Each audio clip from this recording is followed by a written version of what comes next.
brings, they must bring it here. Thank you. 2, Madam, I request you direct I should be availed with the record of Parliament that relates to the policy has not been complied with. We are going to go back, audit ourselves regarding that particular matter, and comply with the and law. Provide the House with the reports. Chair Kosase. Chair Kosase, you are on the floor. Chair Kosase, you are on the floor. Item 3. Motion for adoption of the report of the Public Accounts Committee on Commission, Statutory Authorities and State Enterprises, on the report of the Auditor General on the financial statements of Uganda Revenue Authority Corporate Services for the financial year ended 30th June 2023. Yes, procedure. Thank you very much, Right Honourable Speaker. Right Honourable Speaker, I raised on a point of procedure. As you might be aware, Right Honourable Speaker, I'm a lead petitioner of 186 members of this House, your House, who appended their signatures for the motion. Right Honourable Speaker, the motion was duly submitted through the clerk. A notice was issued, and according to the rules, at that point, it was self-executing, so that within 14 days, that matter could be on the order paper, and then it would be for the debate. We came to know of certain interventions. I rose on procedure, Honourable.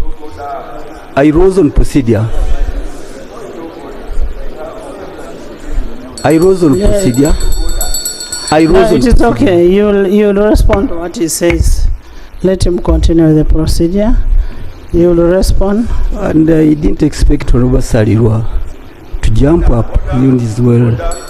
Right Honourable Speaker, after the mandatory 14 days, we were made to know that there are certain interventions that happened where some individuals went to court, and indeed it was made available. However, the procedural point we are raising, Right Honourable Speaker, in the correspondences that followed, we requested as petitioners to sever the areas that were considered res judicata. On top of that, Right Honourable Speaker, we expected that the matter would be placed on the order paper so that you may rule against us. We don't say that we must win this, but the matter had to be captured by the... And Right Honourable Speaker, you can only rule while you are in chair, because that's where you derive your mandate over this August House. Right Honourable Speaker, the procedure point I'm raising is that having gone through all that, and a third of your members, even if they are unreasonable, even if they did not understand much, but there is a point of concern about corruption, they wanted that matter debated by this House. They wanted to have opportunity to remove the commissioners on other grounds, leave alone the service award. On other grounds, misconduct is part of it.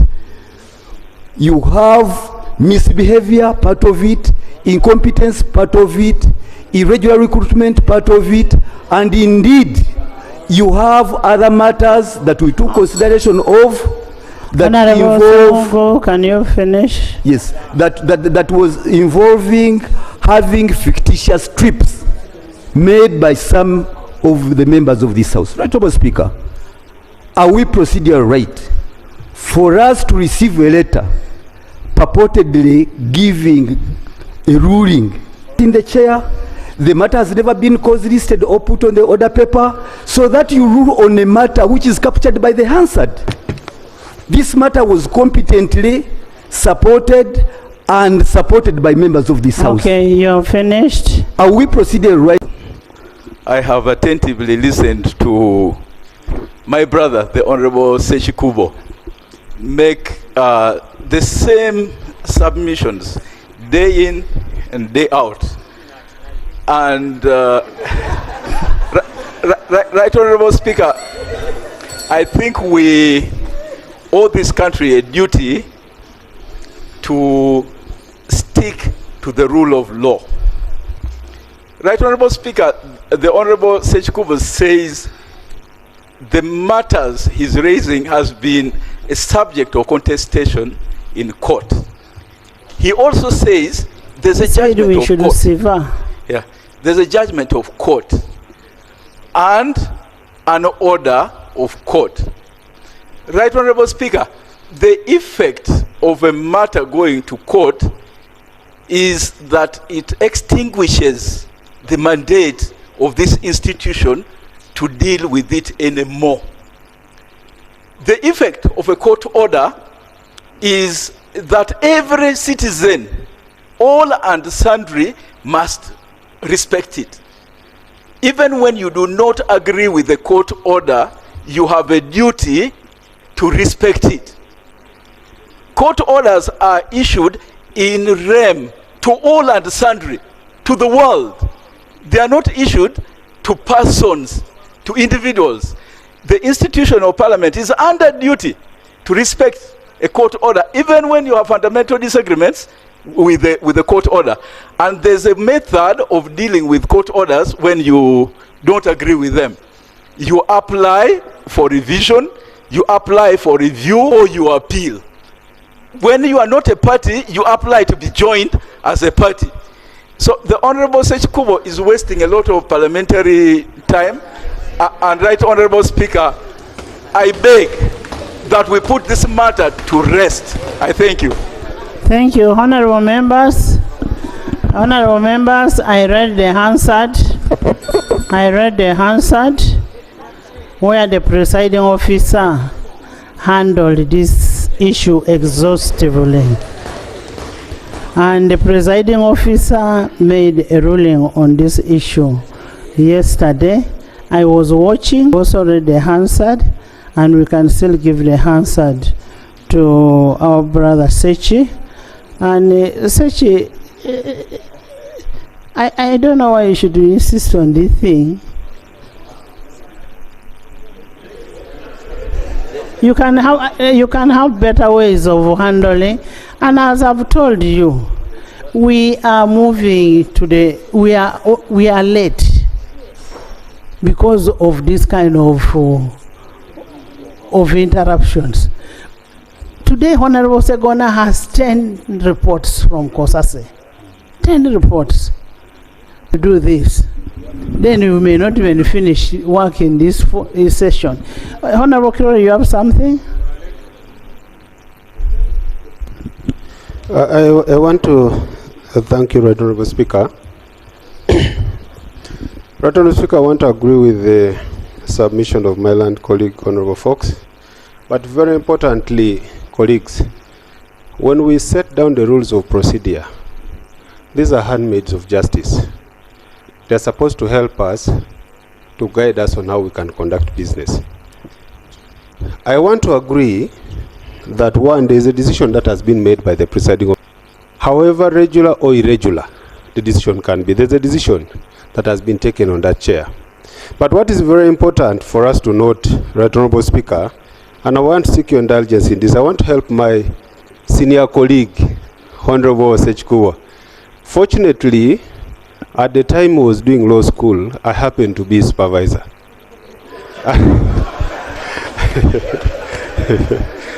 So, Right Honorable Speaker, the combativeness that you see in Sekikubo was partly what I taught him, but not to the level that he has now reached. But importantly, honorable colleagues, I want us to appreciate Rule 87. In our rules of procedure, when you look at Rule 87, and I want to read it verbatim. The decision of the Speaker or Chairperson on any point shall not be open to appeal and shall not be reviewed by the House. But I want us to lay more emphasis on this particular part, except upon a substantive motion made after notice. So if a decision has been made by the presiding officer, and my senior colleague Sekikubo, my student, I would want to use this platform to guide you that can we move by the second leave, by the second leave, and be able to, if they have an issue and they are still aggrieved with the decision of the presiding officer, they bring a substantive motion. And I think that would be in conformity with the rules. I beg to submit, Right Honourable Speaker. Thank you so much, Chair of COSASE. Can you... I want to thank you, Right Honourable Speaker. No. No, I have already ruled on that issue. You've allowed I ruled members on to that raise my issue. on this particular proceeding. Intervene. One of Honourable Sekikubo. yes, my name has been cited. You allowed members to cite my name. No. But on this particular one, you haven't given a ruling on the. I gave a ruling. I gave a ruling that the presiding officer made a ruling. We cannot move away from that ruling.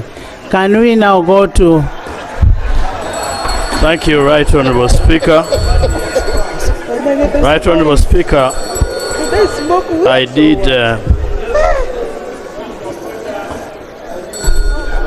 Honourable Sekikubo. Because it's too much. Honourable Sekikubo, the same respect I give you, please, can we move to the next item? Thank you.